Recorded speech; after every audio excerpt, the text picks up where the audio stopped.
민수기 14장 여러분들 성경책 펴시고요. 39절에서 45절까지 저희가 읽었습니다. 39절에 보시면 모세가 이 말로 이스라엘 모든 자손에게 알림해 백성이 크게 슬퍼하여 울었습니다. 그래서 슬퍼한다고만 돼 있는데 그냥 슬퍼한 게 아니고요. 애통해 하면서 애곡한 겁니다. 곡을 한 겁니다. 크게 웁니다. 크게 애곡합니다. 왜 백성들이 크게 울게 되었냐면 지금 이스라엘 백성들은 어디에 와 있냐면 가데스 바네아에 와서요. 가나안 땅에 들어가기 위해서 정탐꾼 12명을 보냈다가 그들의 보고를 받게 되었습니다. 그런데 여호수아와 갈렙 2명을 제외하고 나머지 10명의 사람들은 부정적인 보고를 하게 됩니다. 땅은 좋다. 그런데 우리들에 비해서 그들은 너무 강대하다. 적들이 너무 세다. 거기에 비해서 우리는 메뚜기 같은 존재에 불과하다. 그 얘기를 듣고는 백성들이 웁니다. 백성들이 울고 크게 울고 그리고는 이렇게 불평을 하죠. 원망을 하죠. 하나님이 왜 우리를 끄집어내서 이 땅에 들어가면 다 죽을 텐데 여기에 들여보내시려고 하신단 말인가. 차라리 우리가 광야에서 다 죽었으면 좋았을 것을 그렇게 이야기를 하거든요. 그리고 우리 자손들은 다 사로잡힐 텐데 이게 뭐냐. 하나님께서 그들에 대하여서 그래서 말씀합니다. 뭐라고 말씀하시냐면 민수기 14장 28절에서 35절까지 중요한 본문이니까 여기 찾으셔서 읽도록 하겠습니다. 민수기 14장 28절에서 35절입니다. 제가 읽겠습니다. 그들에게 이르기를 여호와의 말씀에 내 삶을 두고 맹세하노라. 너희 말이 내 귀에 들린 대로 내가 너희에게 행하리니 너희 시체가 이 광야에 엎드려질 것이라. 너희 중에서 20세 이상으로 계수된 자 곧 나를 원망한 자 전부가 그 광야에서 다 엎드려지는데 20세 이상으로 계수된 자가 다 엎드려지는데 그들이 누구래요? 나를 원망한 자 전부입니다. 그러니까 전부가 다 원망한 겁니다. 그렇죠? 모두가 다 원망한 그 사람들이 30절이요. 여분네의 아들 갈렙과 눈의 아들 여호수아 외에는 내가 맹세하여 너희에게 살게 하리라 한 땅에 결단코 들어가지 못하리라. 너희가 사로잡히겠다고 말하던 너희의 유아들은 내가 인도하여 드리리니 그들은 너희가 싫어하던 땅을 보려니와 너희의 시체는 이 광야에 엎드러질 것이요 너희의 자녀들은 너희의 반역한 죄를 지고 너희의 시체가 광야에서 소멸되기까지 40년을 광야에서 방황하는 자가 되리라. 너희는 그 땅을 정탐한 날 수인 40일의 하루를 1년으로 쳐서 그 40년간 너희의 죄악을 담당할지니 너희는 그제서야 내가 싫어하면 어떻게 되는지를 알리라 하셨다 하라. 나 여호와가 말하였거니와 모여 나를 거역하는 이 악한 온 회중에게 내가 반드시 이같이 행하리니 그들이 이 광야에서 소멸되어 거기서 죽으리라 이렇게 말씀하십니다. 그리고 10명의 정탐꾼들 있죠. 이 사람들로 하여금 악한 원망의 말을 하게 부추겼던 그 10명의 사람들은 죽게 됩니다. 그리고 나서 백성들이 울고 그리고 지금 우리가 읽었던 본문의 상황에 이르게 되는 것입니다. 원망한 모든 사람들, 20세 이상 된 모든 사람들이 광야에서 다 죽을 것이다. 그렇게 말씀하시죠.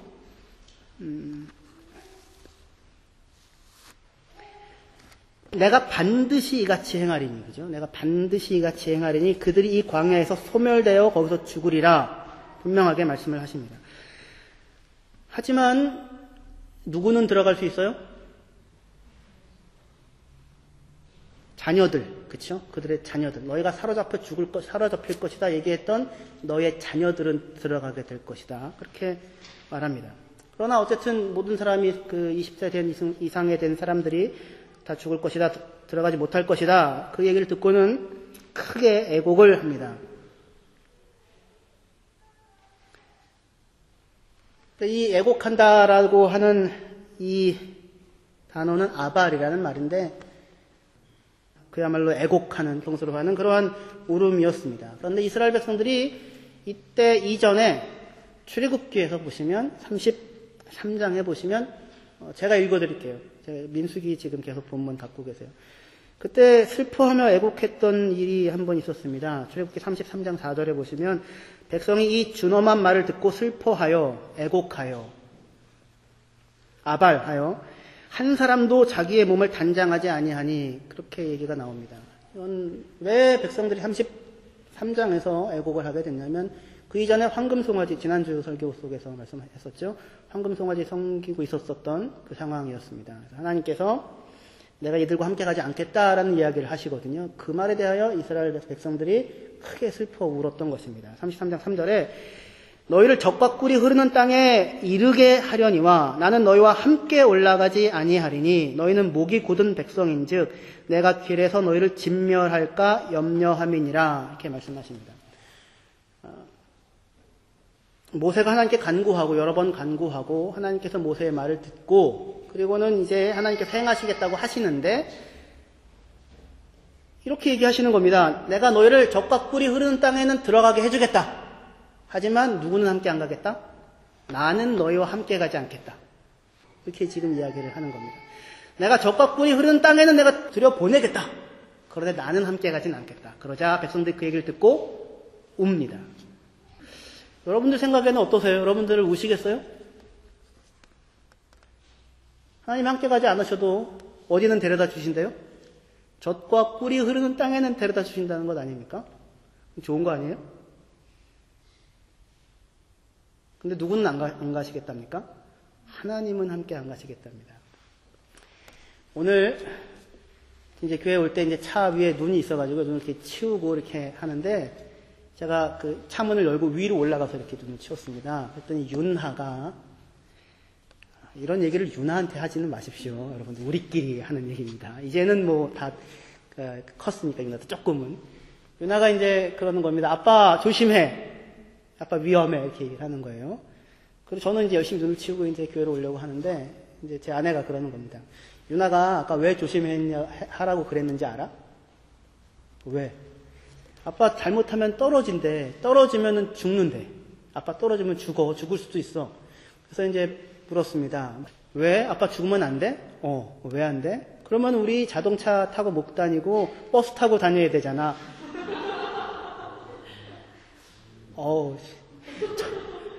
그거였어? 그거였어? 처음에는 아빠 뭐 죽으면 안 돼 그래서 기특하구나 했는데 그게 듣지 않으니만 못한 그래가지고 이제 미나한테 물었죠. 이제 나의 희망 미나한테 미나야 아빠가 왜 죽으면 안 돼? 그랬더니 아빠가 없으면 뭐 아빠가 우리를 사랑하니까 그 다음에 아빠가 우리를 키워주니까 그리고 아빠가 없으면 엄마 혼자 힘들게 우리 키워야 하니까 애가 크긴 컸어요. 근데 제 마음이 이렇게 깊이 만족되는 그 말은 또 아닌 거예요. 아빠 없으면 안 돼. 저는 사실은 그거는 절대 안 돼. 그 말을 듣고 싶었거든요. 지금 이스라엘 백성이 그런데 제대로 지금 알아들은 겁니다. 젖과 꿀이 흐르는 땅에 거기 들어간다고 해서 다가 아니라는 것이죠. 편한 게 문제가 아니라 아빠가 있어야죠. 아빠가 소중한 거죠. 하나님께서 함께 가야지 되는 거죠. 제대로 알아듣고는 웁니다. 울면서 뭘 하나도 걸치지 않냐면 장신구들을 하나도 걸치지 않습니다. 느닷없이 사실은 장신구가 나오는데 그 장신구들이 이후에 바로 뒤에 보면 성막을 짓는 데 사용이 됩니다. 성막을 짓는 데 그것을 내어놓습니다. 백성들이 울면서 하나님 안 됩니다. 이렇게 울고 장신구들을 하나도 걸지 않을 때에 하나님이 이렇게 말합니다. 너희들이 장신구들을 걸지 말고 떼어놓아라. 그러면 내가 어떻게 하여야 할지를 알려주리라. 그리고 나서 내가 너희와 함께 가리라. 성막을 지어라. 이렇게 말씀하십니다.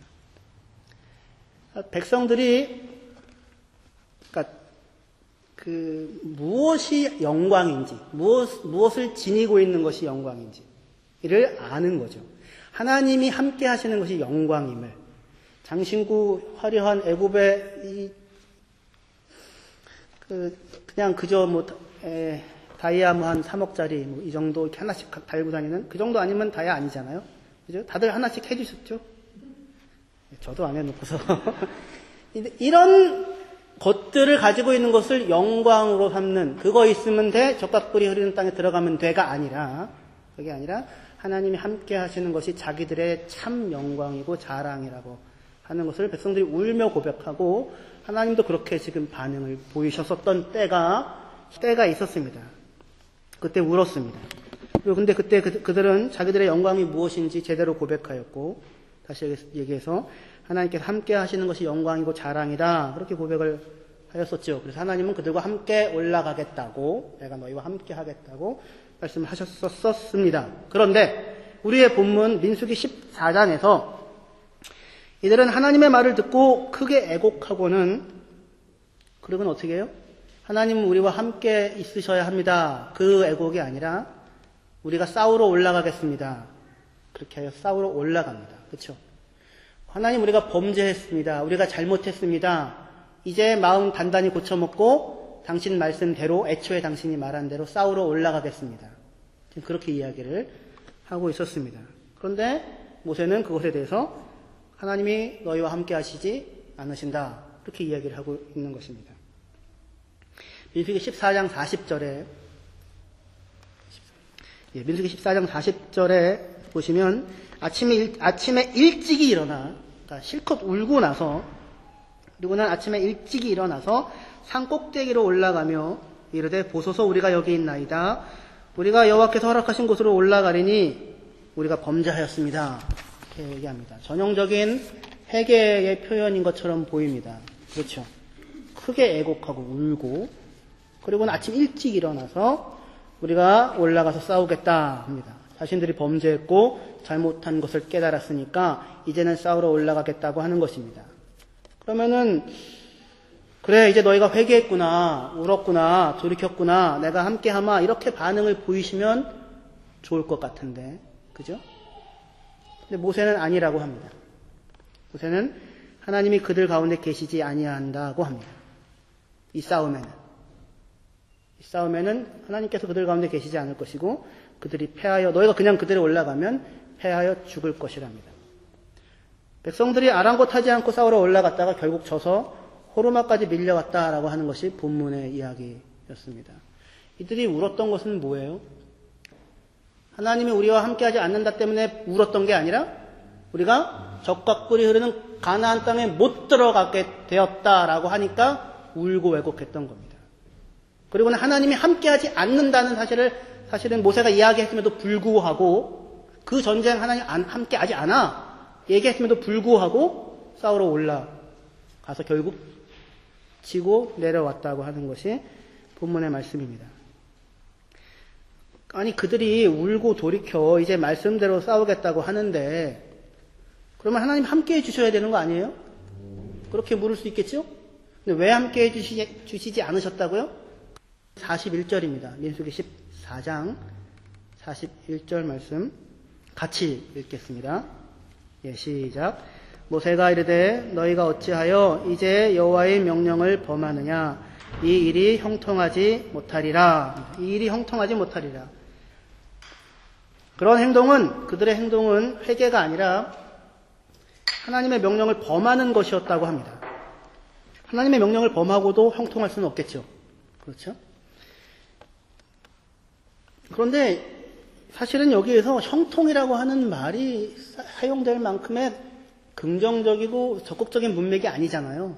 상당히 부정적인 상황인데도 불구하고 형통이라는 말을 사용을 하고 있습니다. 어떤 배면에, 그렇다면 너희가 어찌하여 여호와의 명령을 범하느냐? 이 일이 형통하지 못하리라. 뒤집어 보면 너희가 여호와의 명령을 지키면 형통하다, 이렇게 이해할 수 있는 것이죠. 이들은 어쨌든 이들의 지금 행동은 회개가 아니었고 하나님의 명령을 범하는 것이었다고 하고, 그러니 형통할 수 없다고 말씀하고 있습니다. 그들이 범했던 여호와의 명령은 무엇이었습니까? 어떤 명령을 범한 거예요? 아까 저희가 처음에 읽었던 말씀입니다. 민수기 14장 28절부터 31절까지 읽었었던 그 말씀입니다. 어떤 말씀입니까? 그들이 광야로 들어가야 하고 40년 동안에 자신들의 반역과 죄악을 짊어지고 살다가 죽게 된다라고 하는 것이 하나님의 명령이었습니다. 내가 반드시 그렇게 할 거야, 그렇게 말씀하신 하나님의 입술에서 나온 말씀이었습니다. 그런데 그들은 바로 이 말씀을 범하고 있는 것입니다. 여기서 범한다고 사용되어진 말은 아바르라는 말입니다. 6월절 그 아바르 넘어간다라는 말이거든요. 넘어가는. 하나님이 말씀하셨는데 그 말이 이 사람들을 그냥 넘어가 버린 겁니다. 듣지 않은 것이죠. 말을 했는데 들려지지 않은 것입니다. 요즘에 자꾸 유나 얘기를 하는데 요즘에 유나가 이 아빠의 말을 범하고 이 아바로 넘어가고 있는 게 있습니다. 여기서 넘어간다는 말은 아빠가 하지마라고 했는데 했다는 뜻이 아니고요. 하지마라는 말을 귓등으로도 안 들어요. 아빠한테 하고 있는데 전혀 딴 거 하고 저한테 와서 딴 얘기를 하는. 전에는 이런 일이 없었습니다. 조금 크기 시작해서 얘가 좀 컸구나 생각하는데 아빠가 이야기하는 말을 듣지 않는 것입니다. 그리고 와서 딴 얘기를 하더라고요. 지금 똑같은 상황입니다. 이스라엘 백성들이 하나님이 분명하게 말씀하셨죠. 내가 반드시 이렇게 행할 거야. 내가 광야로 들어가야 하고 너희들의 죄악의 짐을 짊어져야 하고 너희들이. 그리고 거기서 죽을 것이다 라고 이야기를 하셨죠. 그래서 내가 반드시 그렇게 할 것이다 라고 이야기하셨는데 그 말을 이스라엘 사람들은 넘겨버린 겁니다. 듣지 않은 겁니다. 왜 그랬을까요? 듣고 싶지 않은 말씀이었으니까. 고통스러운 이야기였으니까. 그러니까 넘겨버리고 울고 잘못했으니까 다시 할게요 라고 나아가는 것입니다. 신앙의 행동이에요? 신앙의 행동이 아니죠. 아빠는 지금 그거 하라고 한 게 아니거든요. 아빠 말 들으라고 했는데 와서 딴 얘기를 지금 하고 있는 겁니다. 신앙의 행동이 아니었습니다. 하나님이 말씀하셨는데 듣지 않고 내가 계획하는 것, 내가 꼭 이것은 이루어져야 한다고 생각하는 것, 내가 맞다고 생각하는 것, 내가 옳다고 생각하는 것, 내가 하고 싶은 것, 그거 이제 할 테니까 하나님도 나를 따라와 주십시오 라고 하는 겁니다. 범죄입니다. 그러니 그들이 형통할 수가 없습니다. 그런데 형통이라고 지금 말씀을 하고 있는데 그렇다면 무엇이 형통입니까? 이스라엘 사람들. 너희가 이 말씀을 어기고 그렇게 가는 것 형통하지 않아. 그럼 지금 상황에서는 뭐가 형통일까요?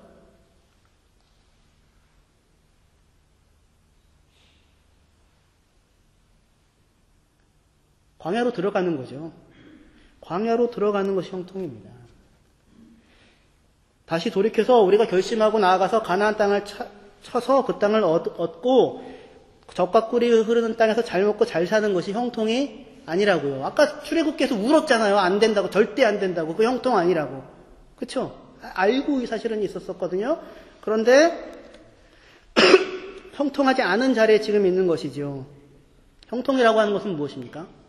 잘 먹고 잘 사는 게 아니라 여러분이 소원하는 게 이루어지는 게 아니라 하나님이 여러분들을 향하여 말씀하시는 것이 여러분들에게 이루어지는 것이 형통입니다. 하나님의 말씀을 따라 살아가는 것이 형통입니다. 너희가 나를 배반했기 때문에 이런 일이 일어났다라고 아까 말씀하신 두 분이 있는데 배반하다는 말이 따라가지 않았다라는 말입니다. 하나님을 따라가지 않았다라는 것입니다. 하나님이 말씀하신 것을 따라서 사는 것이 형통이지 내가 소원하는 일들이 이루어지고 그래서 편안하고 넉넉하게 사는 것이 형통이 아닙니다. 만약에 이스라엘 백성이 올라가가지고 전쟁에서 이겨서 가나안 땅에 들어가서 잘 살았다. 그러면 형통해요? 그건 저주입니다. 이스라엘 백성은 더 이상 하나님의 백성이 아닌 자리에 들어가는 것입니다. 이 자리에 서시면 안 됩니다. 지금 형통은 다른 어떤 것이 아니라 이스라엘 백성이 하나님의 말씀을 따라 광야로 들어가서 40년을 지내는 것입니다. 광야에서 지내면서 근데 부모 세대들에게 한 가지 과업이 주어집니다. 자기만 들어가요? 자기뿐만 아니라 자기의 자녀들이 들어갑니다. 그리고 그 자녀들은 어디에 들어갈 거예요? 광야에서 죽는 게 아니라 가나안 땅에 들어갈 겁니다. 그렇죠. 부모 세대들의 책임은 뭐냐면 형통이 무엇인가를 자녀들에게 보여주는 삶을 살아내야 합니다. 여러분들, 모든 부모 세대들에게 주어진 명령입니다. 형통이 무엇인지, 형통이 무엇인지를 가르쳐야 합니다. 민수기 14장 31절에서 34절이요. 여기 같이 읽도록 하겠습니다. 민수기 14장 31절에서 34절 아주 중요한 말씀인데요. 같은 목소리로 한 목소리로 읽도록 하겠습니다. 시작. 너희가 사로잡히겠다고 말하던 너희의 유아들은 내가 인도하여 드리리니 그들은 너희가 싫어하던 땅을 보려니와 너희의 시체는 이 광야에 엎드려질 것이요 너희의 자녀들은 너희 반역한 죄를 지고 너희의 시체가 광야에서 소멸되기까지 40년을 광야에서 방황하는 자가 되리라. 너희는 그 땅을 정탐한 날소인 40일의 하루를 1년으로 쳐서 그 40년간 너희의 죄악을 담당할지니 너희는 그제서야 내가 싫어하면 어떻게 되는지를 알리라 하셨다 하라. 아멘. 자녀들은 너희의 반역한 죄를 진답니다. 아니 자녀들은 뭘 했는데요? 부모님의 죄들을 대신 진다는 게 아니라 부모가 거기 있으니까 자녀들도 뭘 해야 돼요? 그 영향 가운데 있을 수밖에 없는 거죠. 그래서 그것을 같이 짊어지고 40년을 돌게 되는데 그런데 너희의 시체가 소멸하기까지 40년을 광야에서 방황하는 자가 되리라 했는데 아주 재미있게도 거기 보면 숫자가 써 있지 않나요? 성경에 밑에 보시면 목자가 되리라 이렇게 아마 되어 있을 겁니다. 그래서 성경에는 너희 자녀들은 40년 동안 너희가 광야에서 소멸되기까지 40년을 광야에서 목자가 되리라 이렇게 얘기를 하고 있습니다.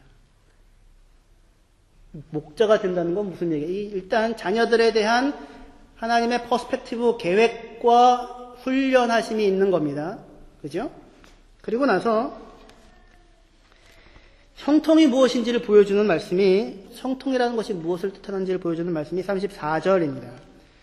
너희는 그 땅을 정탐한 날수인 40일의 하루를 1년으로 쳐서 그 40년간 너희의 죄악을 담당할지니 너희는 그제서야 내가 싫어하면 어떻게 되는지를 알리라 말씀하십니다. 여기에 중요한 의미가 있습니다. 내가 싫어하면 어떻게 되는지를 알리라. 무슨 뜻일까요? 너희들 내 말 안 듣고 내가 니들 진짜 싫어하거든? 그러니까 내가 광야에서 다 죽일 거야. 그런 얘기입니까? 내가 너희를 싫어해서 너희를 고생시키겠다고 하는 말이 아니라 아닙니다. 싫어하면 하나님이 그들을 싫어하면 뭐하러 그 고생을 시켜요? 그냥 그 자리에서 다 처단하시면 되죠. 그리고 자녀들이랑 지금 들어가면 되잖아요. 하나님 정말 그들을 싫어해서 그런 것이라면. 그렇지 않지요. 여기서 내가 싫어하면 어떻게 되는지를 알리라는 얘기는 사실은 히브리어 단어로는 되게 간단한 말로 써 있는데요. 직역을 하면 나의 싫어함이 무엇인지 너희가 알게 될 것이다 이겁니다. 나의 싫어함이 무엇인지 알게 될 것이다. 다시 얘기해서 내가 싫어하는 것이 무엇인지를 알게 될 것이다. 내가 무엇을 참으로 싫어하는지를 너희가 알게 될 것이다. 뒤집어 보면 내가 무엇을 기뻐하는지를 너희가 알게 될 것이다. 지금 그렇게 하는 이야기인 것입니다. 지금 하나님께서 내가 너희를 싫어해서 버린다로 얘기하는 것이 아니라 그 얘기 아니고 내가 정말로 싫어하는 것이 무엇인지를 너희가 광야 40년의 삶을 사는 것을 통하여 너희 몸으로 체험하고 겪어 알게 될 것이다 라고 하는 얘기예요. 말 자체는. 싫어하시지 않아요. 싫어하는 사람들이라면 그 자리에서 끝내고 새 세대랑 데리고 들어가면 되는데 그렇지 않고 광야 40년 마지막 너희들의 숨이 닿는 그날까지 결코 내가 너희들을 내어놓지 않고 내가 무엇을 참으로 기뻐하고 무엇을 참으로 싫어하는지 너희 스스로가 겪어 알게 할 거라고요. 그렇게 알게 하려고 하는 이유가 뭐예요? 생명을 누리며 살게 하려고 하는 것이죠. 하나님의 백성을 하나님의 백성답게 살게 하시려고 하시기 때문에 그 일을 하시려고 하는 것입니다. 하나님이 뭘 기뻐하는지 하나님이 무엇을 기뻐하지 않는지를 겪어서 알게 하시겠다고 하십니다. 그러면서 광야 40년을 내몰고 있는 겁니다. 그것이 하나님 보내시는 광야 40년입니다.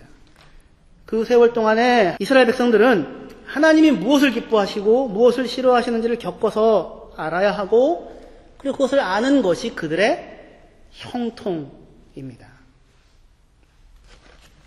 그것이 형통입니다. 모세가 이르되 너희가 어찌하여 이제 여호와의 명령을 범하느냐? 이 일이 형통하지 못하리라. 뒤집어 보면 어디에 형통이 있어요? 하나님의 말씀을 듣고 그 말씀을 인정하고 그 말씀을 즐거워하고 기뻐하여 살아나가는 데에 형통이 있습니다. 지금 하나님께서 이스라엘 백성들을 광야로 들여보내는 이유도 뭐예요? 하나님이 무엇을 기뻐하시는지, 하나님이 무엇을 싫어하시는 것인지를 스스로 겪어 알게 하려고 보내고 있는 거잖아요. 너희 지금 그거 모르고 가나안에 들어가면 뭐 할 거예요? 사사기 사건이 되겠지요. 광야이냐 가나안이냐가 중요한 것이 아닙니다. 형통은 하나님의 말씀을 따라 살아가는 것이고, 그리고 하나님의 말씀을 따라 살아가는 것으로 인하여 하나님이 함께 하시는 것을 복으로 누리는 것이 형통입니다. 우리가 아까 읽었던 그 시편 말씀 있지 않습니까? 시편 1편에 복 있는 사람은 악인들의 꾀를 따르지 않고 죄인들의 길에 서지 않고 오만한 자들의 자리에 앉지 않고 오직 여호와의 율법을, 하나님의 말씀을 즐거워하여 기뻐하여 그 율법을 주야로 묵상하는도다. 그는 시냇가에 심은 나무가 철을 따라 열매를 맺으며 그 잎사귀가 마르지 아니한 같으니 그가 하는 모든 일이 다 형통하리로다. 할렐루야. 그게 모든 일이 형통한 거라고요. 광야에 들어가는 것이 형통이라고요. 광야에 들어가도 형통이라고요. 왜요? 여호와의 말씀을 따라간 거니까요. 말씀을 즐거워하고 말씀을 따라 살아가는 것입니다. 그럴 때 여호와께서 함께 하십니다. 이스라엘 백성들이 우리가 싸우러 올라갈게요 라고 힘을 내서 나갔을 때 모세도 언약궤도 진영 중에 있었죠. 하나님이 여기에 있으셨죠. 이스라엘 백성들이 나가서 지고 돌아오죠. 그러고 나서 어디로 들어갑니까? 어쩔 수 없이 광야로 들어가죠. 말씀에 따라 순종하고 가지요. 그러자 누가 함께 가세요? 불기둥과 구름기둥이 거기서부터 소멸되어 버렸어요? 더 이상 그 다음날부터는 만나를 안 주세요? 아니죠. 그들이 말씀을 따라 들어가자 하나님도 그들과 함께 하여 들어가십니다. 하나님이 함께 사십니다. 그 기간이 형통입니다. 여호와께서 그들과 함께 하시는 것이, 그리고 그 말씀 가운데 그래서 그렇게 거하고 있는 것이 형통입니다. 그것이 우리들의 형통이고 우리들의 신앙입니다. 신앙은 내가 가서 점령하겠다, 내가 목숨을 걸고 이 일을 이루겠다, 죽음을 불사하겠다, 그 신앙 아니고 소리 높여 울고 울어서 하나님의 마음을 바꾸어서 내가 원하는 결과를 마침내 얻어내고야 말겠다, 신앙이 아니라 신앙은 하나님의 말씀하시면 순종하는 것입니다. 그가 하나님께서 광야로 가라고 하시면 광야로 가고 광야 길을 걷다가 죽으라고 하시면 죽는 것이 신앙입니다. 아니 그게 신앙이라고요? 하나님이 우리에게 그렇게 얘기하신다고요? 그렇게 얘기한다고요. 내가 반드시 이렇게 이루리라 하시잖아요. 아니 광야 길을 걷다가 죽는 것이 어떻게 신앙이란 말입니까? 예수님이 뭐라고 합니까? 제자들에게 이르시되 누구든지 나를 따라오려거든 자기를 부인하고 자기 십자가를 지고 나를 따를 것이니라. 누구든지 제 목숨을 구원하고자 하면 잃을 것이요 누구든지 제 목숨을 잃으면 찾으리라. 말씀하시잖아요. 우리 보고 말씀하시잖아요. 아무든지 나를 따라오려거든 자기를 부인하고 자기 십자가를 지고 나를 쫓아오. 자기 부인은 뭐예요? 욕망을 절제하고 자기를 훈련하는 게 자기 부인 아닙니다. 뭐예요? 자기를 왜 부인해요? 못 따르려고? 하나님의 말씀을 따르려고. 하나님이 기뻐하시는 것을 따르려고. 예수님께서 이 땅에 왜 오셨어요? 십자가를 지고 죽기 위해 오셨죠. 넌 가서 죽어, 이렇게 말씀하시는 거잖아요. 광야로 들어가서 40년 동안 죄의 짐을 지고 죽어, 이렇게 얘기를 하는 거잖아요. 근데 그 삶을 살았더니 그들의 삶 가운데 뭐가 확인되고 담겨요? 하나님이 무엇을 참으로 기뻐하시는 분이신지, 하나님이 무엇을 참으로 미워하시는 분이신지가 그들의 삶을 통해 겪어 알게 되죠. 물론 그들은 하나님이 함께 하시는 그것을 복으로 누리지 못하였으나 그럼에도 불구하고 그들의 광야로 들어가 살았던 삶을 통하여서 뭐가 확인돼요? 하나님이 어떠하신 분이신지가 확인되었던 것이죠. 하나님이 무엇을 기뻐하시는지. 예수님께서 하신 일이죠. 이 땅에 내려가서 이 사람들의 백성의 죄의 짐을 짊어지고 십자가를 지고 죽으라. 그 말씀을 따라서 예수님이 오신 것이죠. 우리를 향하여서도 지금 그렇게 동일한 이야기를 하고 있는 겁니다. 하나님의 말씀을 따라 자기를 부인하는 것은 하나님의 말씀을 따라 순종하고 살아가는 것입니다. 아무것도 아닌 죄인을 위하여 죽는 것이 신앙입니다. 하나님께서 광야 40년 동안 그들과 함께 하시는 길을 걸어가셨던 하나님, 광야 40년 동안 다 죽어나갈 백성들과 함께 하셔서 자신이 누구인지, 자신이 무엇을 기뻐하는지, 자신이 무엇을 싫어하는지, 무엇 안에 생명이 있는지, 무엇으로 참으로 살 수 있는지를 매일매일 가르치시는 일을 40년 동안 한 번도 그들을 떠나지 아니하고 가르치시고 계시는 그 하나님의 행하심이 신앙이 좋은 겁니다. 모세가 그렇게 했죠. 모세가 그들과 함께하여 그들의 삶을 살아내었던 것입니다. 아무것도 아닌 죄인을 위하여, 한 사람을 위하여 죽는 것이 신앙이고, 예수께서 아무것도 아닌 저와 여러분들을 위하여 죽으셨던 것 같은 그런 일이었습니다. 그것이 하나님이 기뻐하시는 일입니다. 예수님은 그 하나님께서 기뻐하시는 그 일을 위해 자기를 산 제물로 내어놓고 있습니다. 여러분들의 삶, 이게 여러분들을 예수 믿는 사람으로 불러내신 이유입니다. 여러분들은 예수를 믿으십니까?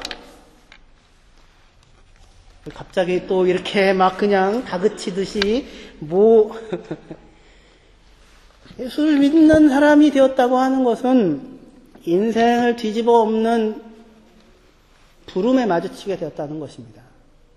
네 가지고 있는 모든 것을 팔아서 가난한 자들에게 주고 나를 따르라 라고 하는 명령 앞에 부딪히는 겁니다.